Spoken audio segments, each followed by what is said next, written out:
Hello साथियों, good morning आप सभी को। स्वागत है आप सभी का अवध क्लासेस के इस ऑनलाइन यूट्यूब चैनल पर। आरआरबी ग्रुप डी प्रैक्टिस श्रृंखला में आज हम लोग दूसरी क्लास के लिए हैं यहाँ पर। तो पहली क्लास में आप लोगों का जो भी रिस्पांस मिला है, तो दूसरी क्लास उसी आधार पर आप लोगों के बीच में है। प्रीवियस ईयर क्वेश्चंस हों, चाहे वो प्रैक्टिस क्वेश्चंस हों, मॉक टेस्ट हों, जब से एग्जाम डेट अनाउंस हुई है तो वो सारे महत्वपूर्ण हैं, आप सभी को हल करने हैं। तो हम लोग भी प्रैक्टिस क्वेश्चंस के लिए रीजनिंग की क्लास स्टार्ट किए थे, जिसमें आज दूसरी क्लास है। तो आज की क्लास में जो भी प्रश्न लिए गए हैं, आप सभी लोग हमारे साथ सॉल्व करते चलिएगा और लास्ट में फीडबैक जरूर दीजिएगा कि इसके कितने क्वेश्चंस सही हुए हैं। तो शुरू करते हैं आज का सेशन और लेते हैं आज की क्लास में पहला क्वेश्चन। क्या दिया गया है देखो भाई। क्वेश्चन पहला दिया गया है, 11 सितंबर 2023 को शाम 5:58 बजे से लेकर 13 सितंबर 2024 को शाम 5:49 बजे तक की अवधि का समय क्या है। ठीक देखो, समयावधि पूछ रहा है 11 सितंबर 2023। ठीक देखो, 11 सितंबर 2023 से और कितना कह रहा है, 13 सितंबर 2024 तक। 13 सितंबर 2024 तक। ठीक, अब यहां पे देखो समय भी दिया गया है, 5:49 तक कहा है 5:58 से, ये दिया है 5:58। और चूंकि शाम का समय है तो पीएम रहेगा। और यहां अगर जाओगे, ठीक यहाँ पे अगर जाओगे तो कितना है, 5:49 तक। ठीक है, 5:49 और ये भी कितना है, शाम का समय है तो ये भी पीएम रहेगा। ठीक है, आप लोग थोड़ा सा इसको समझिएगा। देखो हम लोग क्या करते हैं ना, कि एक वर्ष की जब अवधारणा पूरी काउंट की जाती, कहते हैं ना कि एक वर्ष पूरा कब हुआ, तो एक वर्ष पूरा तब होता है जब डेट समान हो जाती है। यही तो हम अगर बात करें कि 11 सितंबर 2023, ठीक 11 सितंबर 2023 हमें दिया गया है। और 11 सितंबर 2023 से अगर हम बात करें, ध्यान से आप लोग समझिएगा इसको, 11 सितंबर 2023 से 11 सितंबर 2023 से अगर हम कहें 11 सितंबर 2024, देखो समान तारीख है, समान महीना है, समान सॉरी वर्ष बदला है। ये टाइम ड्यूरेशन अगर हम दोनों मान लें कि ये भी 5:58 रहा होगा, ठीक है 5:58 पीएम रहा होगा, और ये भी 5:58 पीएम रहा होगा, 5:58 पीएम रहा होगा, ये दोनों। ठीक है, अगर हम एक्चुअली बात करें तो क्या ये एक वर्ष पूरा चेंज हो रहा है, आप लोग ध्यान से देखिएगा, क्या ये पूरा एक वर्ष बदल रहा है।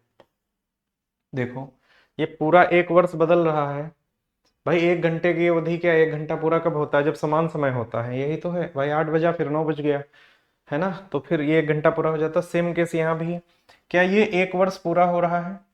ठीक, अब ध्यान से समझिएगा कि 11 सितंबर 5:58 से लेकर के और हमें कहाँ तक जाना है, आगे हमें जाना है 13 सितंबर सन 2024 में ही वर्ष समान है। ठीक, और हम कहाँ तक जाएंगे, 5:49 तक जाएंगे, 5:49 पीएम तक जाएंगे। ठीक है, अब ध्यान से आप लोग समझो। ठीक, एक वर्ष ये पूरा कंप्लीट है, इसका मतलब दिन कितना रहा होगा, आप लोग ध्यान से समझिएगा। सितंबर माह तक हम आ रहे हैं, फरवरी यहां जो पड़ेगी सन 24 लीप वर्ष है, 2024 कैसा है, ये लीप वर्ष है। तो फरवरी जो यहां पर पड़ी होगी ना, ये 29 दिन की पड़ी होगी। इसका मतलब जो ये एक वर्ष का डिफरेंस रहा होगा, ये 365 ना हो करके 366 दिन का रहा होगा, ये 366 दिन का रहा होगा।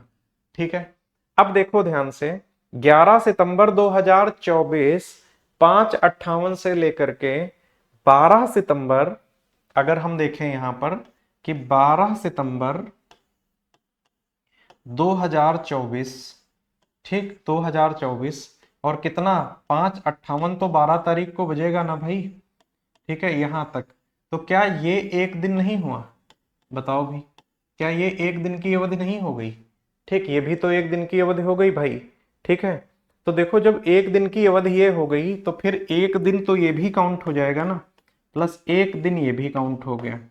तो देखो दिन टोटल कितने हो गए, दिन कितने हो गए, 367 दिन हो गए। कितने हो गए, 367 दिन हो गए। अब आप लोग एक चीज और समझिएगा कि 12 सितंबर से अगर हम 13 सितंबर 2024 में जाते हैं, ध्यान से समझो आप लोग, 5 58 है और 5 ये 49 है।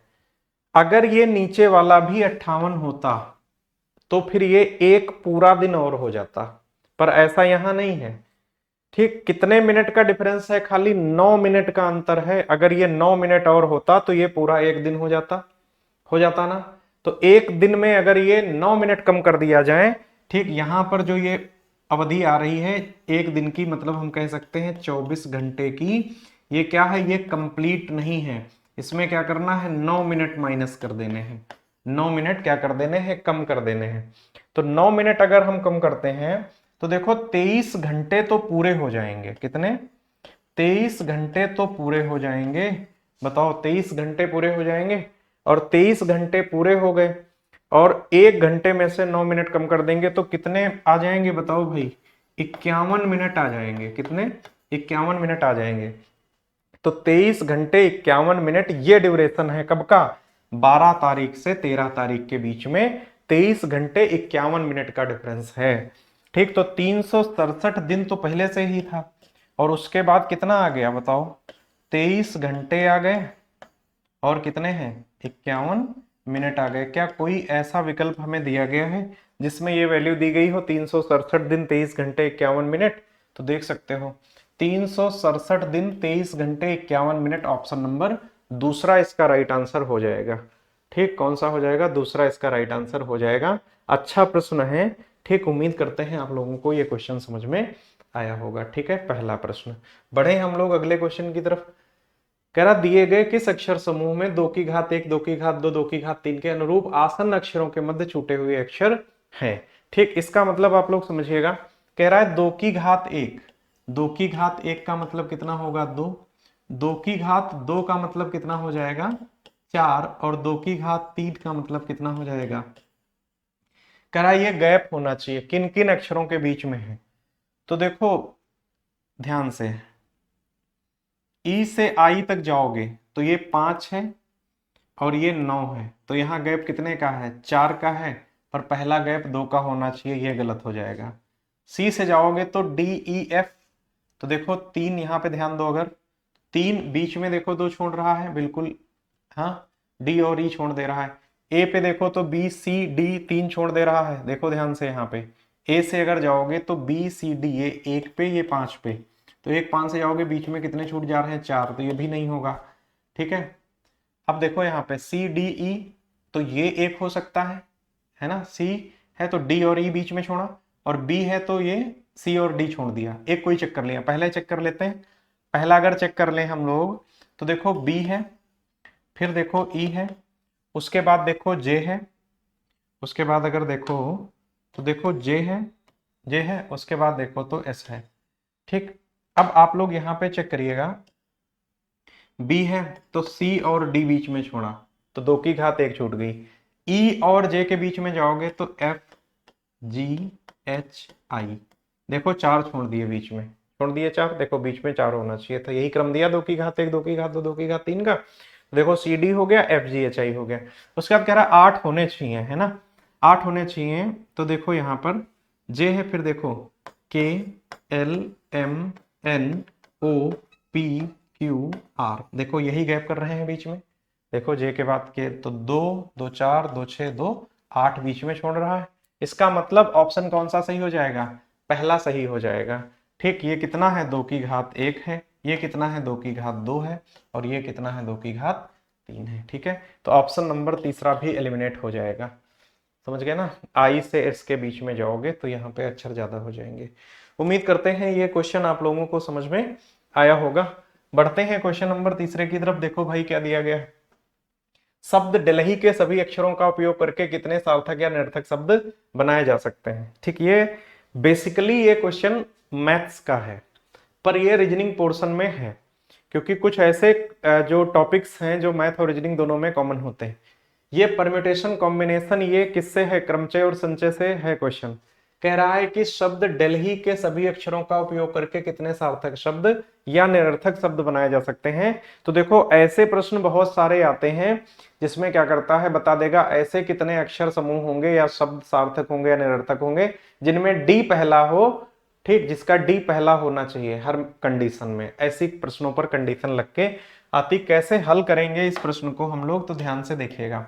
कह रहा है शब्द दिल्ली, ठीक, दिल्ली DELHI, ठीक, उपयोग करके कितने सार्थक या जो भी मीनिंगफुल बने या जो भी ग्रुप समूह बनेगा लेटर्स का जो निरर्थक होगा, ठीक, वो सब इधर उधर करके लिखे गए होंगे। तो इस केस में क्या करते हैं हम लोग, व्यवस्थित किसको करेंगे, अक्षरों को ही। तो कुल अक्षर कितने हैं यहाँ पर, बताओ भाई, कुल अक्षर कितने हैं बताओ, 5 हैं। देखो ध्यान से 5 हैं। तो इसको क्या करना है कि फैक्टोरियल 5 से निकाल दो इसको, 5। इसको कुल कितने तरीके से व्यवस्थित किया जा सकता है, तो फैक्टोरियल n, मतलब 5 अक्षर है तो 5 तरीके से, मतलब 5 इसका फैक्टोरियल 5 का मान निकालेंगे तो कितना हो जाएगा, 5 गुणे 4 गुणे 3 गुणे 2 गुणे 1। तब तक गुणा रिवर्स में करते चले जाएंगे जब तक क्या हो जाएगा, ये आ नहीं जाएगा। तो 5 चक्कू 20 दिया 60 दूनी कितने आ जाएंगे, 120। इसका राइट आंसर हो जाएगा 120 हो जाएगा। ठीक है, जैसे इसमें बहुत सारे शब्द हैं, ठीक, जैसे बहुत सारे शब्द हम मान लो निकाल सकते हैं। ठीक है, जैसा तुमसे कह दें MOHIT, मोहित, ठीक, यहाँ पे निकाल सकते हो मोहित शब्द के अक्षरों को कुल कितने तरीके से व्यवस्थित कर सकते हैं। ठीक है, इसको भी निकाला जा सकता है, सेम केस, समझ गए। जैसे इलाहाबाद है, इस तरीके से है। ठीक, तो जब अक्षर रिपीट करेगा तो उतने फैक्टोरियल से वो डिवाइड कर दिया जाता है।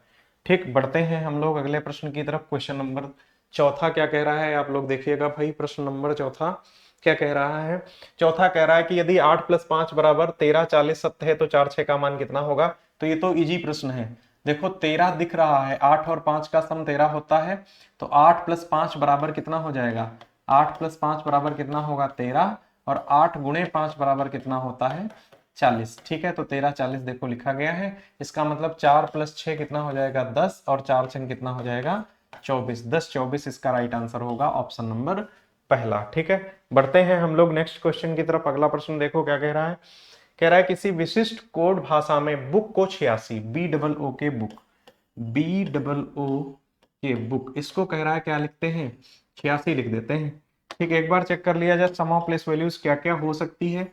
तो 2 है, 15 है, फिर 15 है, फिर कितना है 11। इनको अगर जोड़े तो 15 दूनी 30 और 2 32, 11 कितना हो जाएगा। इन सबको अगर जोड़ दिया जाए 2 + 15 + 15 प्लस कितना 11, तो 15 15 30 2 32 और 32 11 कितना हो जाएगा 43। ये सम कितना आ जाएगा 43, और लिखा कितना गया है 86। इसका ये कितना है ×2 है, ×2 है।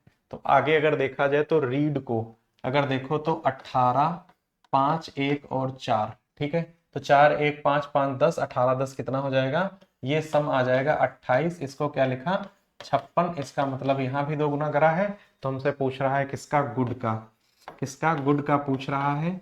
तो इसका क्या हो जाएगा 7 15 15 और कितना 4। ठीक है, तो ये 15 15 30 7 37 कितना आ जाएगा सम 41 गुणे 2 बराबर कितना हो जाएगा।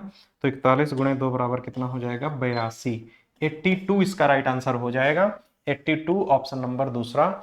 ठीक, 82 option number second one is the right answer. ठीक है, बढ़ते हैं हम लोग अगले क्वेश्चन की तरफ। पांचवें के बाद क्वेश्चन नंबर छठवां देखिएगा आप लोग। क्या कह रहा है, शब्द सेक्शन के प्रत्येक अक्षर को अंग्रेजी वर्णमाला के क्रम में व्यवस्थित किया जाए तो कितने अक्षरों का स्थान अपरिवर्तित रहेगा। सेक्शन देखो भाई SECTION, कह रहा है इन्हें अंग्रेजी वर्णमाला के क्रम में व्यवस्थित किया जाए। ठीक, अगर अंग्रेजी वर्णमाला के क्रम में लगाएंगे तो लीस्ट प्लेस वैल्यू वाला अक्षर सबसे पहले आ जाएगा। इसका मतलब सी सबसे पहले आएगा, सी। डी है नहीं तो ई आ जाएगा। फिर देखो एफ नहीं है, जी है क्या, एच, आई है, ठीक, आई हो गया। फिर जे के एल एम एन, एन आ जाएगा। फिर ओ आ जाएगा, पी क्यू आर एस यहाँ आ जाएगा, और टी यहाँ आ जाएगा।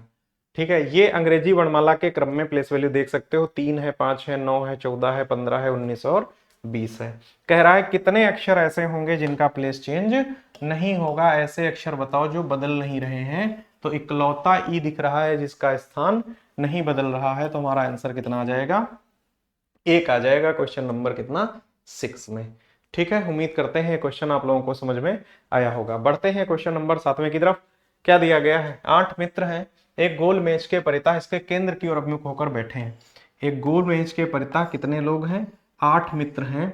ठीक, एक गोल मेज के परितः बैठे हैं भाई। All are facing toward centre, ये सभी किधर देख रहे हैं, वृत्त के केंद्र की तरफ देख रहे हैं। ठीक है भाई, वृत्त के केंद्र की तरफ देख रहे हैं। प्रश्न कह रहा है कि पी आर और एस के मध्य में है, टी डब्ल्यू के बाईं ओर तीसरे स्थान पर है, क्यू एस के एकदम बाएं बगल में है, टी एस के दाईं ओर तीसरे स्थान पर है। देखो, एक ऐसे को पकड़ लो जिसके सापेक्ष ज्यादा लोग बैठ जाएं। एक ये स्टेटमेंट है, एक ये स्टेटमेंट है। अगर हम एस को अरेंज कर दें यहां पर, ठीक, तो इसने कहा क्यू एस के एकदम बाईं बगल में है। एस के एकदम बाईं बगल में कौन है, क्यू, ये फेसिंग सेंटर है, तो इधर लेफ्ट पड़ेगा। ठीक, इधर लेफ्ट पड़ेगा और इधर क्या पड़ेगा, राइट पड़ेगा। ठीक, इधर क्या पड़ेगा, राइट पड़ेगा। अगर ये सभी सेंटर को देख रहे हैं, इसने कहा क्यू एस के एकदम बाईं बगल में है, क्यू एस के एकदम बाईं बगल में है। कह रहा टी एस के दाहिने तीसरे स्थान पर, एस का दाहिना तीसरा 1 2 3 और यहाँ क्या आ जाएगा टी। इसने कहा टी एस के दाहिने तीसरे स्थान पर है। ठीक, अब देखो क्यू एस और टी, इनसे रिलेटेड स्टेटमेंट क्या कोई और दी गई है, दी गई है। इसने कहा कि पी आर और एस के मध्य में है। एक व्यक्ति अगर दो लोगों के बीच में है तो वो उन दोनों का निकटतम पड़ोसी होगा। इसने कहा पी आर और एस के मध्य में है, तो पी एस का एक पड़ोसी होगा, एस का एक पड़ोसी क्यू है, तो दूसरा पड़ोसी फिर इधर आएगा पी। इसने कहा कि पी जो है वो आर और एस के मध्य में है, तो एस इधर तो फिर आर इधर आ जाएगा। ठीक है, अब देखो टोटल कितने थे, 8, तो 5 और 5 लोग बैठ गए हैं, बचे कितने, 3। आगे देखते हैं और क्या कंडीशन दी गई है। इसने कहा टी डब्ल्यू के बाएं तीसरे स्थान पर है, ध्यान से समझिएगा। कह रहा है टी डब्ल्यू के बाएं तीसरे स्थान पर है और टी ही पहले से बैठा है। इसका मतलब क्या है, टी अगर बाईं ओर है, टी अगर बाईं ओर है तो फिर डब्ल्यू इसके किधर होगा, दाहिने होगा, और उतना ही दाहिने होगा जितना ये बाएं है, तो दाहिने तीसरा कौन, डब्ल्यू है। तो 1 2 3 डब्ल्यू क्या यहां बैठ जाएगा, बताओ, डब्ल्यू यहां बैठ जाएगा। अब क्या बच गया, इसने कहा कि वी यू और डब्ल्यू के मध्य में है। वी यू और डब्ल्यू के मध्य में, अगर वी इन दोनों के बीच में तो वी इन दोनों का पड़ोसी होगा, तो डब्ल्यू का एक पड़ोसी क्यू, तो एक पड़ोसी क्या हो जाएगा, वी, तो फिर यहाँ क्या आ जाएगा, यू। ठीक, अब ये सारे अरेंज हो गए हैं। ठीक, जब कभी भी अरेंज हो जाए तो एक बार मैच जरूर कर लेना स्टेटमेंट, है ना, क्योंकि मान लो गलत होता है, बैठालते समय गलती हो गई तो फिर लगाते समय गलती नहीं होगी, है ना, हम लोग सुधार कर पाएंगे। देखते हैं, मैच कर लो एक बार। क्या कह रहा है, पी आर और एस के मध्य में है। देखो पी आर और एस के मध्य में है। फिर इसने कहा टी डब्ल्यू के बाएं तीसरे स्थान पर है, डब्ल्यू का बायां इधर चले जाओगे, डब्ल्यू का बायां 1 2 3 तीसरा टी बैठा है। कह रहा है क्यू एस के एकदम बाईं बगल में है, क्यू एस की एकदम बाईं बगल में, टी एस के दाहिने तीसरा है, तो एस के दाहिने 1 2 3 तीसरा टी बैठा है। ठीक, वी यू और डब्ल्यू के मध्य में है, तो देखो वी यू और डब्ल्यू के बीच में है। ठीक है, एस और डब्ल्यू के मध्य में कौन बैठा है, तो एस डब्ल्यू के मध्य में कौन बैठा है, तो क्यू बैठा है। राइट आंसर हो जाएगा हमारा चौथा। ठीक, चौथा हमारा क्या हो जाएगा, राइट आंसर हो जाएगा। ये सिटिंग अरेंजमेंट का क्वेश्चन है। ठीक, बढ़ते हैं हम लोग अगले क्वेश्चन की तरफ। जिला परिवहन प्राधिकरण ने, ठीक, ये अच्छा प्रश्न है, ठीक, आप लोग इसको लगा सकते हैं। क्या कह रहा है, जिला, ठीक, जिला परिवहन प्राधिकरण ने, ठीक, क्या कह रहा है, कॉलेज जाने वाले छात्रों के लिए विशेष बस सेवाएं शुरू की हैं। एक बस गांव पी से चलती है, बस में लड़कियों की संख्या लड़कों की संख्या की 1/4 है। ध्यान से समझिएगा, बस में लड़कियों की संख्या लड़कों की संख्या की 1/4 है। मुझे नहीं पता कि लड़के कितने हैं, मैंने मान लिया कि माना लड़के बराबर कितने। ठीक, माना माना लड़कों की संख्या कितनी है, माना लड़कों की संख्या जो है वो हमने मान ली कितनी, माना लड़कों की संख्या बराबर x। तो इसने कहा कि लड़कियां कितनी हैं, लड़कियां कितनी हैं, इसने कहा 1/4 है लड़कों की, तो लड़कियां कितनी हो जाएंगी, लड़कियां कितनी हो जाएंगी, 1/4 मतलब x/4। ये जितने भी रहेंगे इसको हम 4 से भाग कर देंगे, लड़कियां आ गई। इससे के आगे क्या कह रहा है कि गांव क्यू में 20 लड़के कॉलेज के स्टाफ पर बस से उतरते, ध्यान से समझिएगा, और 10 लड़कियां बस में चढ़ती हैं। अब दोनों की संख्या क्या हो जाती है, बराबर हो जाती है। गांव क्यू में जब पहुंचती है बस, तो 20 लड़के अपने कॉलेज के स्टाफ से बस में उतरते हैं। ये बताओ 20 लड़के अगर उतरेंगे तो टोटल संख्या में से ही तो उतरेंगे। टोटल संख्या कितनी है, x, तो देखो x में से कितने उतार देंगे, 20। और कह रहा है कि लड़कियां चढ़ती कितनी है, तो x+4 x/4 लड़कियां पहले से थी और कितनी चढ़ गई, 10 और चढ़ गई। ठीक है, कह रहा अब दोनों की संख्या क्या हो जाती है, दोनों की संख्या बराबर हो जाती है। हमें करना क्या है, x की वैल्यू फाइंड करनी है। अब किसी भी तरीके से x का मान आ जाए तो हम क्या करेंगे, x/4 को उठा के इधर लाएंगे और 20 को उधर लिए जाएंगे। तो 20 इधर जाएगा प्लस में होगा, ये इधर आएगा माइनस में होगा। कंडीशन क्या बन जाएगी, x - x/4 और बराबर कितना हो जाएगा 20, ये हो जाएगा 10+20, 10+20। ठीक है, तो यहां से अगर हम इसको कैलकुलेट करें तो फिर ये क्या बनेगा, 4 एकम 4 -1 कितना हो जाएगा 3। ठीक है, तो 3x/4 आ जाएगा ऊपर, ध्यान दो 4x से 1x घट जाएगा तो नीचे जो वो नीचे रहेगा, 4 साइड में गुणा करा के घटा देंगे, 3x/4 बचेगा बराबर ये कितना हो जाएगा 30 हो जाएगा। बताओ भाई 30 हो जाएगा। तो देखो ये 3 से कट जाएगा, 3 धाम 30, तो x का मान कितना आ गया, x का मान आ गया क्या 40, x का मान क्या आया 40। ठीक है, 40 आ गया x का मान। अब देखो 40 x का मान है तो फिर लड़के कितने आ गए, बताओ भाई लड़के कितने आ गए, लड़के हो गए कितने 40। प्रश्न क्या कह रहा है कि शुरुआत में कितने छात्र, छात्र बोला लड़के नहीं बोला, और अगर छात्र बोल रहा है तो छात्र में लड़के और लड़कियां दोनों रहे होंगे।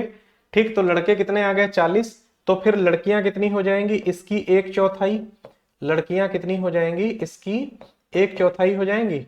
बताओ, तो लड़कियां अगर हम 40 को भाग कर देंगे 4 से, 1/4 यही तो है, तो कितनी आ गई 10। तो बताओ लड़कियां कितनी रही होंगी 10, स्टार्टिंग में लड़के 40, लड़कियां कितनी 10। तो अगर हम कुल निकाल लें, कुल कितने हो जाएंगे, तो कुल कितने हो जाएंगे 40 + 10 मिला के कितने हो जाएंगे टोटल 50 हो जाएंगे। 50 इसका राइट आंसर हो जाएगा, कितना 50 इसका करेक्ट आंसर होगा, ऑप्शन नंबर तीसरा। ठीक है, 50 इसका राइट आंसर हो जाएगा। उम्मीद करते हैं ये क्वेश्चन आप लोगों को समझ में आया होगा। ठीक, पढ़ते हैं हम लोग नेक्स्ट क्वेश्चन की तरफ।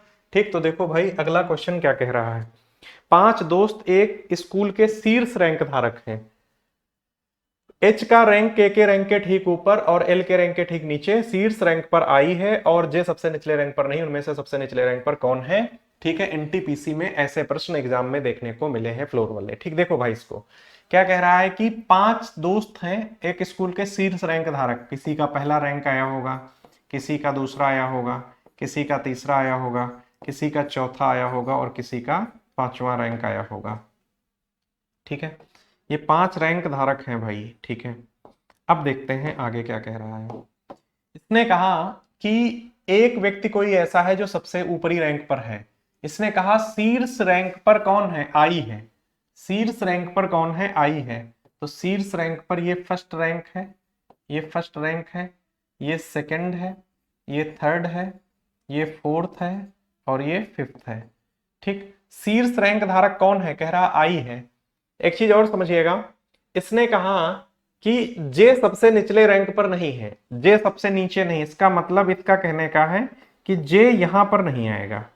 अब तो फिर जे तो इन्हीं कहीं पर आएगा ना। ठीक, आप लोग ध्यान से देखिएगा कि जे फिर इन्हीं 3 में से आएगा कहीं पर। प्रश्न की कंडीशन पर जाना, और इसने क्या कहा कि एच का रैंक के रैंक के ठीक ऊपर है। एच का रैंक जो है वो के रैंक के ठीक ऊपर है। ठीक, ध्यान से समझिएगा आप लोग, एच का रैंक के रैंक के ठीक ऊपर है और कौन, फर्स्ट पर्सन कौन, एच। इसी का रैंक क्या है, एल के रैंक के ठीक नीचे, एच का रैंक एल के रैंक के ठीक नीचे है। अगर इस कंडीशन को बनाओगे तो देखो हमें 3 प्लेसेस लेने हैं और 3 प्लेस लेने के लिए हमको 3 लगातार स्पेस चाहिए होंगे। 3 लगातार स्पेस अगर ध्यान से देखो तो 3 लगातार स्पेस ये सामने बच रहे हैं हमारे पास। अगर इन पे हम बैठालते हैं, इन तीनों को अरेंज करते हैं, तो इन तीनों के केस में एल एच के अगर यहां आ जाता है तो जे फिर नीचे ही आएगा। और उसने मना कर रखा कि जे कहां है, जे सबसे निचले रैंक पर नहीं, इसका मतलब जे यहां नहीं आएगा। तो फिर जे कहां आएगा, तो फिर हमारी मजबूरी है कि जे को हम बीच में नहीं ले सकते। ठीक है, जे को बीच में नहीं लेंगे तो फिर ये आखिरी में क्या तीनों आ सकते हैं, और ये आखिरी में अगर तीनों आएंगे, क्योंकि ये आएंगे जहां वहां लगातार ही आएंगे, तो फिर ये तीनों निचले स्थान पर रहे होंगे एल, एच और के। तो उस केस में फिर जे यहां आ जाएगा। ठीक, उस केस में जे यहाँ आ जाएगा, जे यहाँ नहीं आ पाएगा, जे अगर यहाँ लेंगे तो फिर वो तीनों क्रम में नहीं आ पाएंगे। ठीक है, दो ही स्थितियां, या तो जे नीचे आए तो ऊपरी क्रम पर तीनों हो जाएंगे, या जे यहाँ आए तो निचले क्रम पर तीनों हो जाएंगे। ठीक, इस स्थिति पर ये बैठे होंगे। पूछ रहा उनमें से सबसे निचले रैंक पर कौन है, तो सबसे निचले रैंक पर कौन है, के है। ऑप्शन नंबर दूसरा इसका राइट आंसर हो जाएगा। ठीक है, ऑप्शन नंबर सेकंड इसका राइट आंसर हो जाएगा। बढ़ते हैं हम लोग नेक्स्ट क्वेश्चन की तरफ। अगला क्या कह रहा है, निमेश मेघना का इकलौता भाई है। निमेश जो है वो क्या है, मेघना का इकलौता भाई है। ठीक, तो देखो भाई, मेघना और इसका इकलौता भाई कौन है, इसने कहा निमेश है। ठीक, निमेश है, निमेश मेघना का इकलौता भाई है। कह रहा है सुरभि निमेश की क्या है, सुरभि निमेश की बेटी है। निमेश की बेटी कौन है, सुरभि है, सुरभि है, सुरभि निमेश की बेटी है। कह रहा मेघना और नेहा बहनें हैं। मेघना और नेहा क्या है, मेघना और नेहा क्या है, बहनें हैं। मेघना और नेहा बहनें। मणिकर्ण का बेटा है, ध्यान से समझिएगा आप लोग, मणिकर्ण का बेटा है। दोनों करेक्टर नहीं है अभी तक, कह रहा है जो कौन, सेकंड पर्सन, जो कौन सेकंड पर्सन बाद वाला, जो कौन कर्ण, क्या है कि मेघना का पति है। मेघना का पति कौन है, कर्ण है। ठीक, मेघना का पति कौन है, कर्ण है। ठीक, तो थोड़ा सा अगर हम इसको यहीं पर ड्रॉ कर लें, मेघना का पति कौन है, कर्ण है। ठीक, मेघना विवाहित है जिससे, वो व्यक्ति कौन है, कर्ण है। ठीक है, मेघना का जो कि है ना कर्ण, मेघना का पति है। कह रहा मणि का सुरभि से क्या संबंध है, मणि का सुरभि से क्या संबंध है, और मणि कर्ण का बेटा है।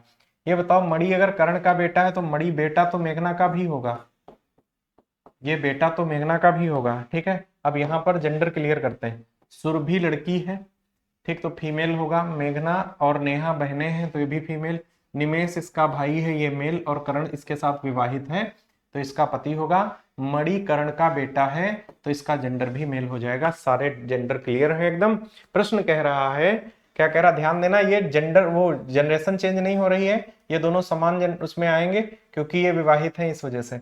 ठीक है ना। तो आगे कह रहा है क्या कि मणि का सुरभि से क्या संबंध है, तो मणि का सुरभि से भाई क्या संबंध है, तो सिंपल समझो, सुरभि से मणि का संबंध क्या कह रहा है, तो मणि का अगर रिलेशन पूछ रहा तो ये मेल जेंडर में है, और मेल जेंडर में है तो सारे ऑप्शन मेल है। समान पीढ़ी में है, ध्यान से देखो, अगर ये दोनों एक पीढ़ी के अंतर पर है, ये दोनों तो एक पीढ़ी के अंतर पर अगर देखो, सॉरी समान पीढ़ी में, एक पीढ़ी का अंतर नहीं है, समान पीढ़ी में है। और समान पीढ़ी में मामा नहीं होता, चाचा नहीं होता, पिता नहीं होता, ये होगा। निकाल सकते हैं यहां से, देखो ध्यान से, मणि का संबंध सुरभि के सापेक्ष पूछ रहा है। सुरभि का पिता, पिता की बहन, इसकी कौन, बुआ, और बुआ का लड़का। बुआ का लड़का कौन होता है, फुफेरा भाई। ठीक है, सुरभि की तरफ से चलेंगे। और यही कहता कि सुरभि का मणि से क्या संबंध है, अगर ये कहता तो मणि की माँ और माँ का भाई, मणि का ये कौन है, मामा, और मामा की लड़की इसकी ममेरी बहन, अगर इधर से पूछता तो।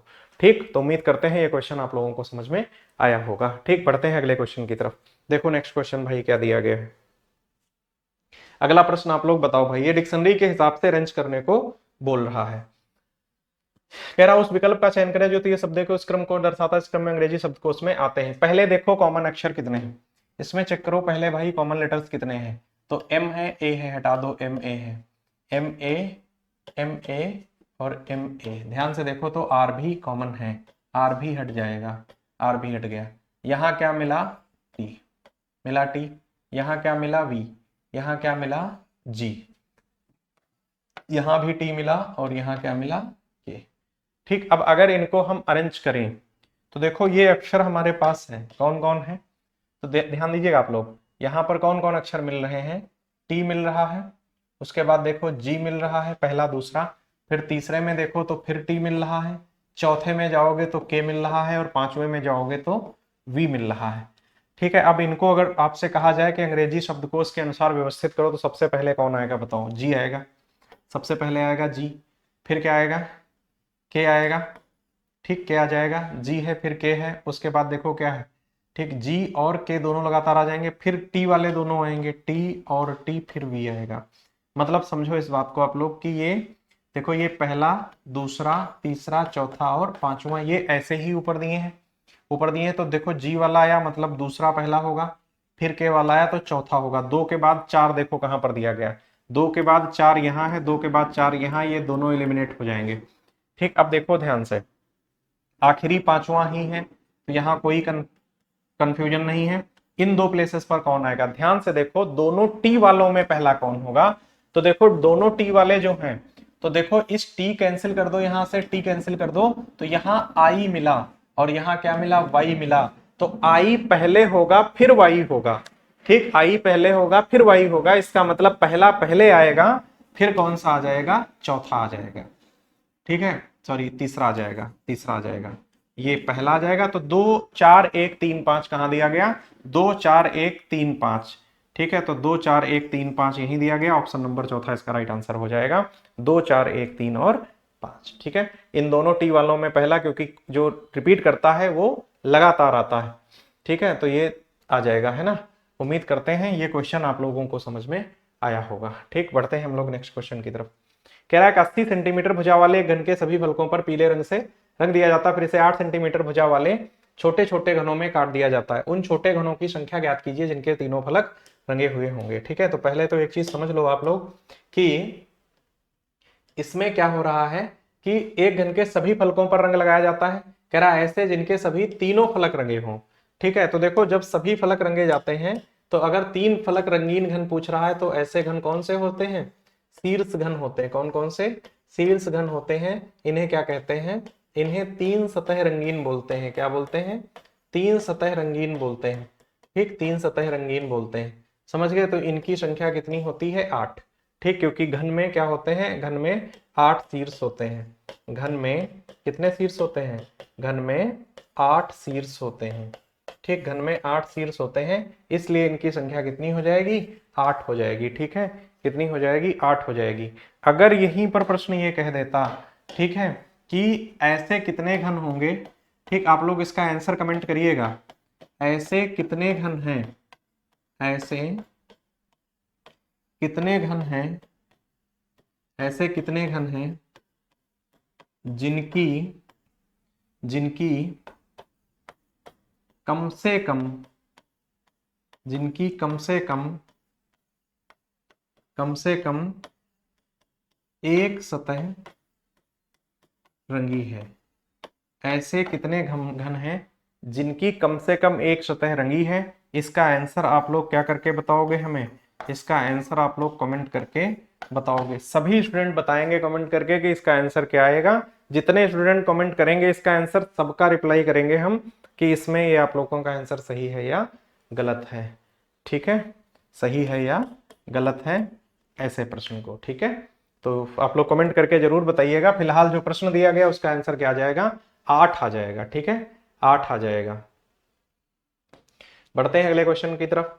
सन को ये लिखा जाता है तो जॉब को क्या लिखा जाएगा। देखो सिंपल है, आसान प्रश्न है, कैसे लगाएंगे इसको। हाँ, तो देखो यहाँ 3 है, 3 3 6 अक्षर यहाँ है, यहाँ 3 है तो 6 यहाँ भी। इसका मतलब इसका एक अक्षर से इधर वाले 2 लिखे गए होंगे। कैसे, RSTTUVMNO, देखो बीच के ही अक्षर ले लिए, मतलब जो 2 दिए गए, IJKNOPABC, देखो JOB दिया। ऐसे ही क्या कह रहा है, PI और E, किन 2 अक्षरों के बीच में आएगा। तो OQI किसके बीच में आता बताओ, HJ, और ये क्या आ जाएगा, D और F, इन्हीं के बीच में पड़ेगा। तो OQHJDF कहाँ दिया है, OQHJDF यही दिया गया। ऑप्शन नंबर कौन सा सही हो जाएगा, तीसरा सही हो जाएगा। समझ पा रहे हैं ना कि 2 अक्षरों के भी इधर वाले से इधर एक एक करके लिखा गया, 1 माइनस 1 प्लस। बढ़ते हैं अगले क्वेश्चन की तरफ। नेक्स्ट में देखो क्या दिया है, AN है, फिर देखो क्या है ये। ठीक, तो देखो AN फिर A, ध्यान से इसको कंपेयर कर लिया जाए। हाँ, देखो AN यहाँ, AN यहाँ, तो यहाँ पीछे की तरफ A है। ठीक, पीछे की तरफ आया तो ANA, ठीक, यहाँ पे है ना। तो फिर क्या है, N है, फिर AN है ना, ANA फिर NN हो सकता है क्या, तो ANN अगर लॉजिक को मैच करें तो क्या ये इसको फॉलो करेगा, चेक कर लिया जाए एक बार। या तो हम लोग क्या करते हैं, ग्रुप बना लेते हैं, एक बार ग्रुप के साथ भी कर सकते हैं क्या इस प्रश्न को। देखो भाई, ठीक, क्या दिया गया है, AN है, फिर क्या है, स्पेस है, फिर NN है, ठीक, फिर पीछे की तरफ ए दिया गया है, अगर इसको देखा जाए, ठीक, तो A N A double N A, क्या ये फॉलो करेगा, चेक किया जाए। A N A double N A N A और डबल एन ए, तो A N A double N A, हाँ ये फॉलो कर जाएगा।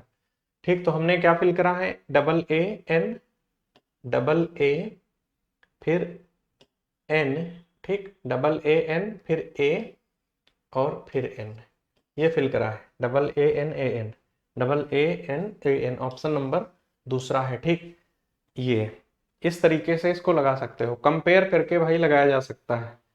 ठीक है, इस तरीके से ये लगाया जा सकता है।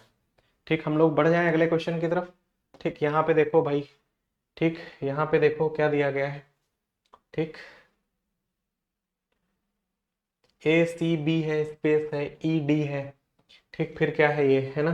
तो यहाँ पे अगर देखा जाए तो ए बी फिर सी, फिर देखो बी सी, तो यहाँ पे सी आ जाएगा, और अगर सी आएगा तो ठीक यहाँ पे 3 है सी, फिर यहाँ पे अगर जाओगे तो डी के बाद ई आ जाएगा, ठीक है, और जी है तो फिर एफ आ जाएगा। ठीक, तो सी ई एफ इसका राइट आंसर हो जाएगा, सी ई एफ, सी ई एफ इसका करेक्ट आंसर होगा। उम्मीद करते हैं आप लोगों को ये क्वेश्चन समझ में आया होगा। ठीक है, यहाँ पे देखो अगर, तो देखो बी सी है, ठीक, बी सी है, उसके बाद डी ई है, ठीक है, तो यहाँ पर एफ है, फिर आगे बढ़ जाएंगे, है ना। ठीक, तो ये क्वेश्चन नंबर 15 आज की क्लास का ये आखिरी क्वेश्चन था। उम्मीद करते हैं आप लोग इसको भी समझ पाए होंगे। बढ़ते हैं हम लोग अगले क्वेश्चन की तरफ। ठीक, सॉरी, अगली आज की क्लास में फिलहाल ये 15 क्वेश्चन हैं, तो अगले हम लोग क्लास की तरफ बढ़ेंगे। ठीक, और ये 15 क्वेश्चन उम्मीद करते हैं आप लोग समझ पाए होंगे। आप टोटल कमेंट जरूर करिएगा कि आपके कितने प्रश्न सही हुए। ठीक है, मिलते हैं अगली क्लास में। Thank you.